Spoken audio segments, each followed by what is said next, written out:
He was born in the small industrial town of Toronto, Ohio, a place where the skyline was dominated by steel mills and smokestacks, and where the clang of metal against metal provided a daily soundtrack. His father, John, worked long, grueling hours for a steel company, his face often streaked with soot by the end of a shift, while his mother, Cecilia, of Slovak and Russian descent, ran a household that centered on traditional values, community, and faith. He grew up with an older brother, Tom, who would later explore acting as well, although at the time neither sibling had a clue that Hollywood might be in their future. The family's home was modest: 2 floors, small bedrooms, a yard just big enough to host barbecues on summer weekends. But what the house lacked in size, it more than made up for in warmth. Neighborhood kids came and went, forging strong bonds that felt more like extended family than mere acquaintances. People often left their doors unlocked, trusting that this corner of Ohio was safe and grounded in a culture of neighborly care. From an early age, he was a bundle of energy.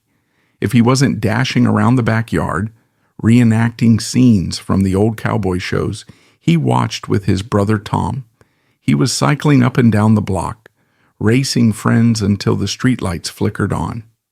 Sometimes after dinner, he helped his dad with small tasks, cleaning the tools, carrying boxes to the garage. John would look down at his son with a mixture of pride and concern. He recognized the spark in him, that restless curiosity, the sense that the boy was eager for something more than life in a steel town. Cecilia would offer a gentle but firm presence at home, teaching him the importance of kindness and humility. Her heritage had instilled in her a love for old-world traditions. The smells of homemade pierogi and halushki often wafted through the house, blending seamlessly with American-style pot roasts on Sundays.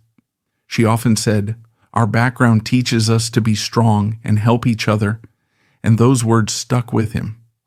When he was around 10 years old, he started to realize that making people laugh or feel entertained came naturally. During family gatherings, he would stand up on a chair, pretend it was a stage, and recite jokes or do little skits, grinning when aunts and uncles applauded.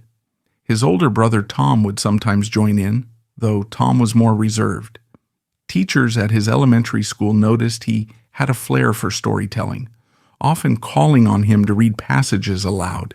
His voice was clear, his gestures animated, and he found that he thrived on the positive reactions of others. He had no name yet for this inclination toward performance. He just knew it lit him up inside. The family's finances were never luxurious, but John and Cecilia worked hard to ensure their children had options. John had toiled most of his life in a profession that wore down the body and soul. He often coughed from exposure to dust and fumes, and he worried about what the future might hold for his sons. He wanted them to escape the physical grind of the mills if they could. By the time he entered high school, this boy from Toronto, Ohio, had grown tall and athletic. He loved football, partly for the camaraderie, partly for the physical challenge, and partly because it gave him an outlet for his restless energy. He played linebacker, and by his junior year, his natural speed and determination drew the attention of scouts. The stands weren't massive, maybe a few hundred local fans, but each game felt momentous in a town that took pride in its high school sports. In the evenings, his mother would find him in his bedroom, surrounded by textbooks, finishing homework even though he was dog-tired from practice. "Brains and brawn together will take you places," she used to say. He wasn't sure exactly where those places might be, but he listened. One night, in a burst of teenage ambition, he told his parents he wanted to go to college, possibly on a football scholarship. John and Cecilia exchanged a look of both relief and excitement. They had quietly hoped for this, knowing that a college education could unlock doors their own lives had not afforded. Meanwhile, Tom was also exploring different avenues. He, too, liked the arts. But it was the younger brother who seemed to brim with unstoppable drive. Scholarships arrived in the form of letters with college logos and official-sounding language. One of them was from Florida State University, and it offered him a chance to play football while studying. The offer practically glimmered with possibility, a path out of Ohio, an escape from the smoky mills, a shot at forging a new identity. With a mix of nerves and exhilaration, he accepted. Before he knew it, he was packing his belongings into a beat-up suitcase, hugging his parents goodbye, and hopping into Tom's old car to head south. The day he left, John, looking somber and a bit overwhelmed with pride, urged his son to remember who you are. Don't ever forget where you come from. That line stayed with him for the rest of his life, echoing in his thoughts whenever he faced a crossroads. At Florida State, he adjusted to a new world of palm trees, sweltering heat, and a sprawling campus buzzing with activity. He attended football practices that were intense with coaches who shouted in thick Southern accents. In the classroom, he discovered a genuine interest in communication and performance, taking an introductory drama course on a whim. There, in a modest rehearsal space, he felt that old thrill of being on a stage. But this time, it wasn't a living room charade. It was structured theater training. He learned about projection, improvisation, script analysis. There was a discipline to acting that both fascinated and challenged him, somewhat akin to sports, practice, repetition, striving for mastery.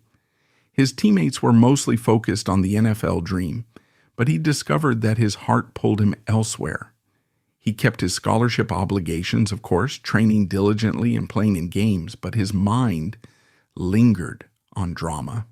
He took on small roles in campus plays and found himself enamored with the applause, the hush of an audience, the camaraderie of cast members. After earning his B.A. in drama, he decided to push further academically, heading up to Michigan State for a master's program. It was a pivot that surprised even himself. He'd grown to love the craft enough to study it intensively. While at Michigan State, he moonlighted as a weatherman for a local TV station, partly for income, partly for the chance to get comfortable in front of cameras. Broadcasting weather forecasts might seem mundane, but every single evening he was honing his on-screen presence, learning to speak clearly, maintain posture, connect with viewers he couldn't see. During this period, he would return to Ohio during breaks, reconnecting with his family. John had begun coughing more frequently, and there was an undercurrent of concern whenever the family gathered. Sometimes father and son would sit on the porch talking about life's uncertainties. John expressed fear that working in the steel mills had damaged his lungs more than he cared to admit, but he tried to remain stoic. His mother and brother would gather around, and they'd talk about the old days, share memories of backyard barbecues, or plan for the future. They were proud of him, venturing into an arena none of them had ever navigated. He would remind them, it's all thanks to that Ohio grit. The next logical step, once he completed his master's, was to head west. Los Angeles was the place to be for anyone serious about film and television. So he scraped together his savings, packed up once again, and drove across the country to California. He arrived to find palm-lined boulevards, sprawling freeways, and an entertainment industry that could be unforgiving. He rented a modest apartment, filled it with secondhand furniture, and started knocking on doors. He'd show up for open casting calls, wait in long lines with other hopefuls, and do his best to stand out during auditions that lasted maybe 5 minutes. Early success came in the form of small roles. His first break was a minor part on the FBI. 1972. It was just a handful of lines, but he treated it like the biggest opportunity in the world. He memorized his dialogue, perfected his delivery, and introduced himself politely to everyone on set. When the episode finally aired, he watched it with a mix of pride and disbelief, seeing himself on a national platform. Even though it was fleeting screen time, it validated his decision to move to L.A. Not long after, a sitcom adaptation of Bob and Carol and Ted and Alice, 1973, cast him as Bob Sanders. The show was short-lived, canceled before it had much of a chance to build an audience, but he gleaned valuable lessons about comedic timing and on-set collaboration. He also made friends in the industry who admired his optimistic approach and uncomplaining work ethic. The real breakthrough arrived in 1975 when ABC launched S.W.A.T, a gritty show about a special weapons and tactics team. He was cast as Officer Jim Street, the cool-headed athletic member of the squad who drove fast, jumped fences, and occasionally managed to crack a wry smile. In the swirling competition for primetime viewership, S.W.A.T found a robust following, sometimes scoring up to 20 million viewers. It helped that the mid-1970s were fascinated by police dramas, but it also helped that he gave Officer Jim Street a blend of toughness and everyman approachability. Audiences liked to see a cop who was both resolute in action and capable of genuine warmth. Suddenly, he was recognized in grocery stores. People asked him for autographs, calling him Jim Street, as though that was his real name. This surge in popularity changed his life. He upgraded from the shabby apartment to a more comfortable home, indulging in the notion that he'd finally made it. He also flew his parents out to visit, proud to show them the bright lights of Los Angeles. For John, walking on a TV set to see his son filming an episode of S.W.A.T was overwhelming. Father and son exchanged a silent understanding. This was everything they had hoped for, but never truly believed would happen. It was a highlight in John's life, seeing the son who'd once kicked around a football in a grimy Ohio yard, now thriving in Hollywood. Next came Vega, 1978 to 1981, arguably one of his signature roles. Cast as Dantana, a suave private investigator roaming the neon-soaked streets of Las Vegas in a red 1957 Ford Thunderbird, he took the classic PI archetype and gave it a dash of late 1970s glam. Week after week, he navigated casinos, caught criminals, and bantered with colorful characters. The show soared in ratings, reaching number 1, 12 according to Variety in 1979. It wasn't just the flashy setting that drew viewers. It was the fact that he delivered just the right mixture of swagger and decency. He made Dantana cool without being unapproachable, charming without being condescending, capable without being brutish. Fan mail poured in, and he saw a career trajectory that just kept climbing. Amid this professional whirlwind, his personal life also shifted. He had married actress Barbara Rucker in 1968, but by 1974 they'd divorced, citing the toll that a burgeoning Hollywood career can take on relationships. Yet bitterness wasn't in his nature. He kept the split amicable, preferring to remember the good moments. Then in 1975, he married Heather Menzies. Known for her role in The Sound of Music, they built a life in Thousand Oaks, California, far enough from central Los Angeles to enjoy suburban calm, but still within reach of the industry. Together, they adopted 3 children: Ryan, born in 1979, Emily, born in 1980, and Allison, born in 1998. The age gaps didn't matter. They welcomed each new arrival with the same enthusiasm, believing that family was about love and commitment more than timing. Heather matched his optimistic spirit, and they became known as one of the more stable, grounded couples in the entertainment world. By the mid-1980s, he was a mainstay on television. The industry needed reliable leading men, and he fit the bill perfectly. From gritty dramas to comedic experiments, he tested his range, amassing roles that showcased versatility.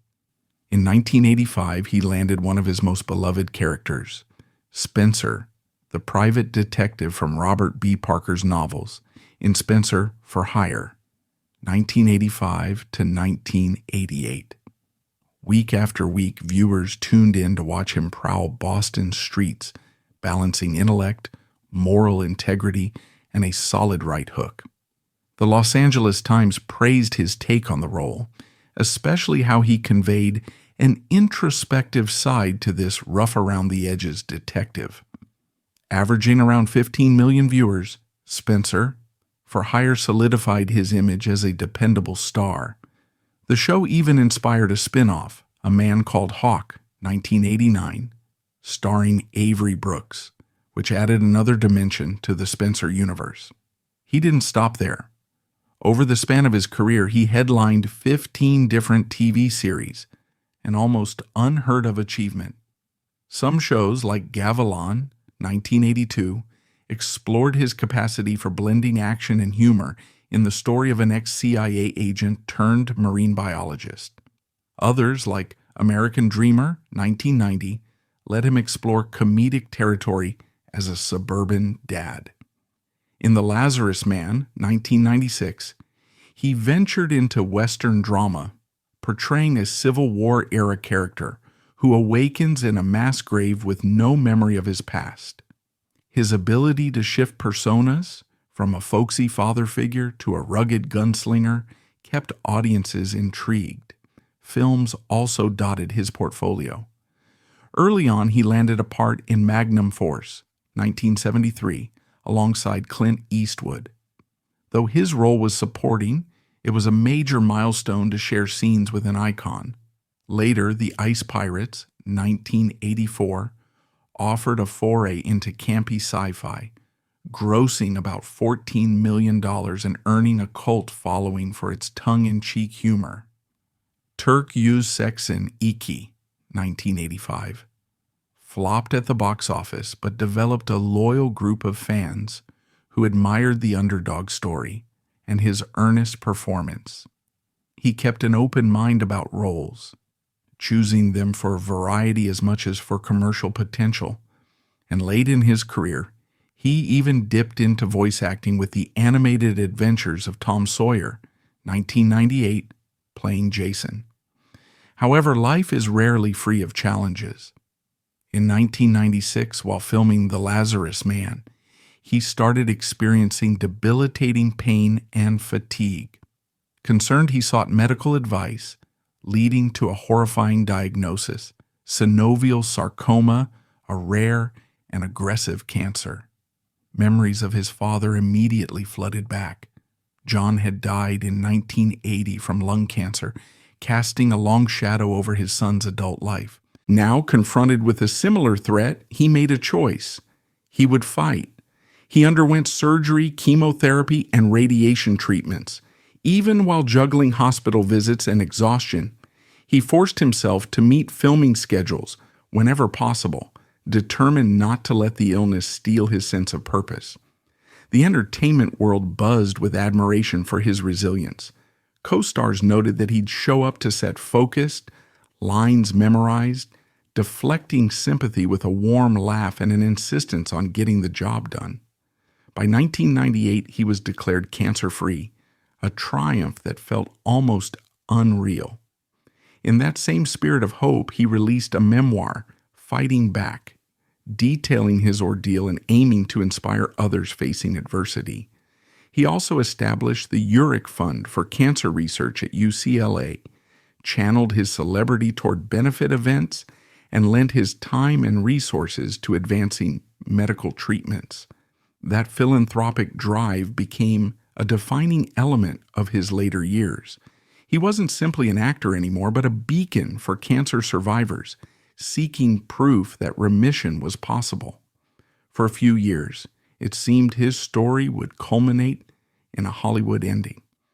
But in 2001, the cancer returned. He dealt with it the only way he knew how, with quiet fortitude. Although his body was weaker, he pushed forward, accepting a role as Captain Hank in Emerald, 2001, a sitcom centered on celebrity chef Emerald Lagasse. Filming comedic scenes while in pain required a level of emotional and physical discipline that few could grasp, but he did it. When colleagues tried to offer him breaks or special arrangements, he often demurred, focusing instead on fulfilling his obligations. Burt Reynolds famously called him a fighter, a label that stuck, summing up the private strength he exuded even in the most challenging moments. On April 16, 2002, at Los Robles Hospital in Thousand Oaks, with Heather and their children by his side, he passed away from complications related to synovial sarcoma. He was just 55. News of his death sent shock waves through Hollywood and beyond. Those who had worked with him remembered him not only as a consummate professional, but also as a genuinely kind human being who never seemed to let success corrode his heart.